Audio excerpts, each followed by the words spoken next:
Conwy Castle is quite remarkable.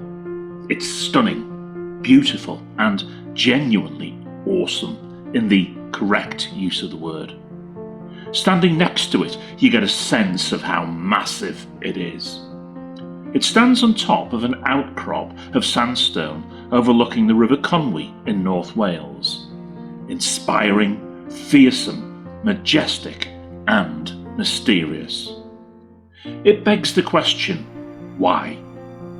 Why was this engineering masterpiece, nearly 750 years old now, and built without a power tool, a computer, or any of the technology of the modern day, being built in this amazing part of North Wales with the beautiful mountains of Snowdonia as its picturesque backdrop? Was it intended to be impressive? Yes, most certainly.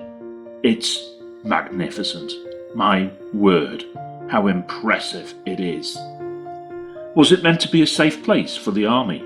Well, it's 23 metres high, so nobody can climb over the top of it. It's built on bedrock, so nobody can tunnel underneath it. Its walls are more than 3 metres thick, so it can't easily be knocked down. Yes, it was a wonderfully safe place for the army. It was built between 1283 and 1287, a total of just 4 years. Any soldier of the time would have been happy to be safely inside those walls. Was it meant to be a living place of great grandeur? Well, the living quarters of this castle are tucked behind a formidable military garrison. This was top-of-the-range castle building of the 13th century. This was the most luxurious, comfortable accommodation, fit for a king and queen, quite literally. This is one of the most magnificent castles, not just in Wales, not just in the United Kingdom, but certainly in at least Europe, and arguably one of the best castles in the whole world. Against the rugged and beautiful and green backdrop of Snowdonia Mountains, the observer would have gasped to see the castle in all its brilliant white painted glory. So why was this castle built, and why is it such a king among castles?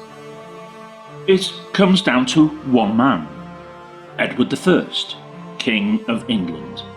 He was the King of England at a time when it was pretty dangerous to be a renowned nobleman.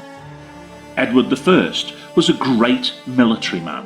He had fought wars across Europe and into the Holy Land. He was a crusader and was a man to be feared.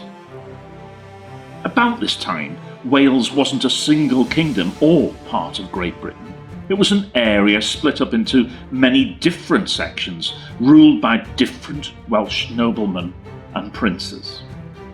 Edward's father, Henry III, had settled into an uneasy truce of sorts with a famous Welsh leader, Llewellyn the Great. Llewellyn the Great was probably the most powerful Welsh leader of that time and had many battles with the English king.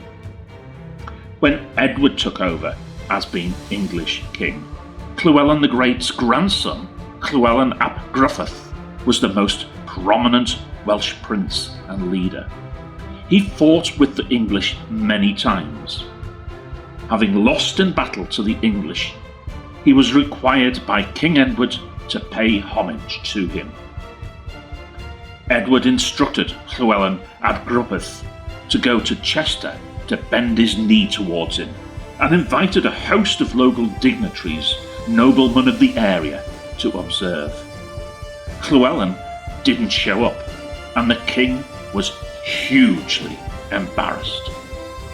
He was furious. Edward decided to teach Llewellyn a lesson once and for all. He went to war with the Welsh prince, defeated him, and had him killed.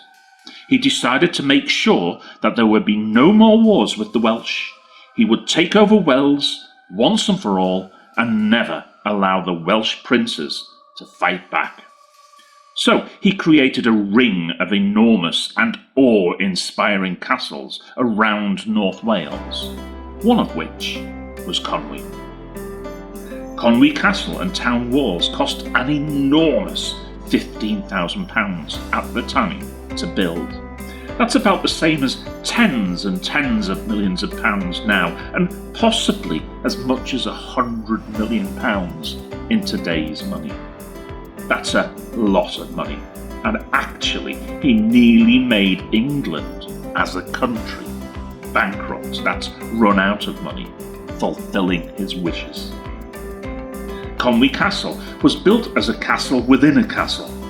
It has an outer ward which would have been the military garrison where the soldiers stayed. The soldiers and their animals would have lived there. The castle had its own bakehouse for bread, its own bakery and huge kitchens.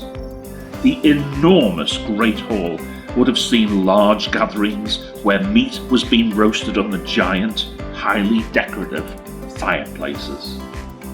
The castle did actually have its own well, which stored water naturally about 92 feet below the surface. That was a natural benefit of the rocky outcrop where the castle was built. To get into the castle, there were two main entrances. The entrance for most people was from the ditch below, now the main street in Conwy. A long, steep, sloping path leading to a drawbridge which the castle could lift up if there was a threat. Then there was a series of gates and portcullis to keep people out. At the top of the barbican, the end of the castle, a series of murder holes. If you reached this point, you still hadn't reached the main door, but the soldiers of the castle would give you a warm welcome. Boiling oil, boiling water, and red-hot sand that would get inside your armour and literally cook you alive. Spears would be hurled at anyone who had survived getting this far. It would have been a risky move to try and enter the castle without permission, to say the least. And that was before they started firing the arrows. There are 142 arrow slits constructed around the castle and a further 500 arrow slits built into the town walls. The town walls were built at just the same time as the castle. The inner ward of the castle was where the royalty would have stayed. It was secure and highly luxurious. The royal rooms were built into the barbican overlooking the River Conwy. That's the end of the castle, overlooking the River Conwy. The rooms would have had fine furniture of the time and the most exquisite drapes and cloth available. There would have been a wealth of colour and luxury on show to demonstrate just how important the people were. The best rooms of the royal quarters are the chapel rooms, since they give a little insight into the minds of the royalty at the time. The royal chapel was already a private chapel. There was a bigger chapel for the soldiers in the outer ward. The people of the time took religion very seriously and would have had regular services, particularly every Sunday. They would have had priests and chaplains staying at the castle permanently. Down below the royal quarters was the second entrance to the castle, the Watergate. The Watergate has been removed now to accommodate the 3 bridges that have been built into the rock upon which the castle stands. The Watergate was the least used entrance, but was arguably the most important. The whole reason that the castle was built in this particular location, right at the edge of the River Conwy, was because there were few roads at the time, and the safest form of transport would have been by boat.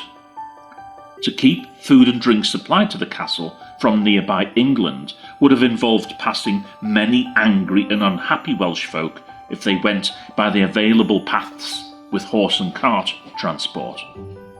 Edward could have had all the supplies needed for the castle sent from just up the coast in Chester to sail down the Irish Sea and arrive at the Watergate and bring the goods safely into the castle without being killed by the angry Welsh. It was, if you like, an early version of the Tesco delivery vans. So there we have it, Conwy Castle, undoubtedly tough, beautifully comfortable and imposing and impressive. Was this a huge achievement of Edward I, keeping the area safe from the Welsh princes? Or was he foolish for nearly bankrupting the English people after he invaded Wales? They would have had many years paying off his debt long after he had died. What do you think?